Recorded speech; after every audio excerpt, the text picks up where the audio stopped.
this role, I'm usually the one asking the questions, but earlier this month, I had a chance to sit down with First Financial's Retail Region President, Ilaria Rollins, to talk about my work and the importance of the current movement we're seeing to improve inclusion in our community.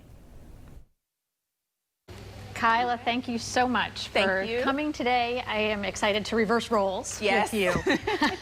You have had a robust career. Tell me what's guided you along your path. Well, I think what's always been consistent for me is my desire to help people. So it's always been at the core of everything that I've ever done. So whether that was through news stories, which really is talking to a person, learning their purpose and their goal and what they're trying to communicate, and then helping them broaden that. So whether it's on a news story that broadcasts or whether it's a written story. So a lot of news that people don't realize is a lot of it is writing. So you're writing a lot and you're sharing in blogs and you're sharing in digital platforms. So really just helping people tell their stories. And then as an entrepreneur, through Crowder Camera, I help people with sharing public speaking tactics and learning how to better communicate. I work with a lot of entrepreneurs themselves who have small businesses, and they really love their product and they know their product, but they don't know how to tell other people about it. So I'm really passionate about working in that landscape as well. Nice. What or who has inspired you most throughout your career? Yeah, that's always a tough question. Well, I won't say it's not tough to think of who it is, but I've grown in the reasons why she has been an inspiration. So Oprah Winfrey has been probably one of my biggest inspirations. Love her. She's a Black woman. Yep. She has built a media empire.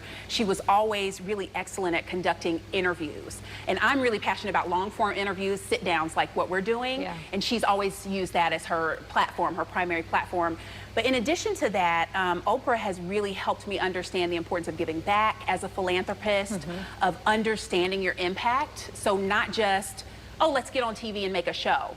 But one interview I watched of hers, actually, where she was being interviewed, she talked about with the Oprah show, how she became very intentional with her producers and with her production crew about who are we inviting onto the show?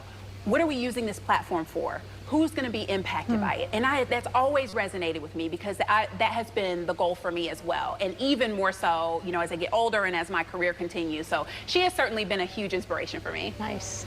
Tell me about the largest obstacle that you've had to face. I would say, you know, I'll be really honest and transparent because I think it's important. I can be hard on myself. So sometimes I'll get caught up in like one mistake or one error. And I think working in live television for so many years and the earlier part of my career, you can easily get tripped up and derailed if you make one small mistake, because in live TV you can't take it back. But one thing I've learned is to give myself grace. I'm really good at giving that to everyone else, and I'm really good at telling other women they should be kind to themselves. And so that is something I'm coming into. So the obstacle has been, you know, being hard on myself, but right now I'm trying to remedy that. I'm finding myself giving myself more grace. So I'm proud of that. That's nice. Yeah. Makes sense. Thank you. Many are reflecting today on what they can do with their organizations and lives to be more inclusive and diverse. What are some big conversations that should be taking place today to make the world a better place? Yeah, that's a great question. Thank you for asking that. And it's an important question right now and as we move forward. So we've seen a lot of action, of course, in the streets with protests. And now we have, and the protests are important. I want to say that. They are important.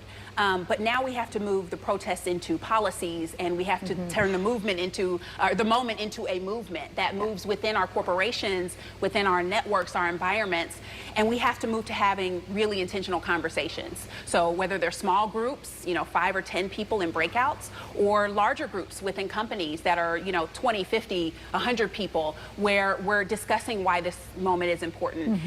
What changes can we implement to really create sustainable change? Diversity and inclusion makes us stronger. Having more women, having more Black people, people of color, our LGBTQ community, having everyone at the table, making decisions and really being a part of what we're doing only makes us better as a society. So I'm grateful for this, the lights that's being shined on this, and I'm hopeful that it really creates sustainable change. Such an opportunity. It is. Yeah.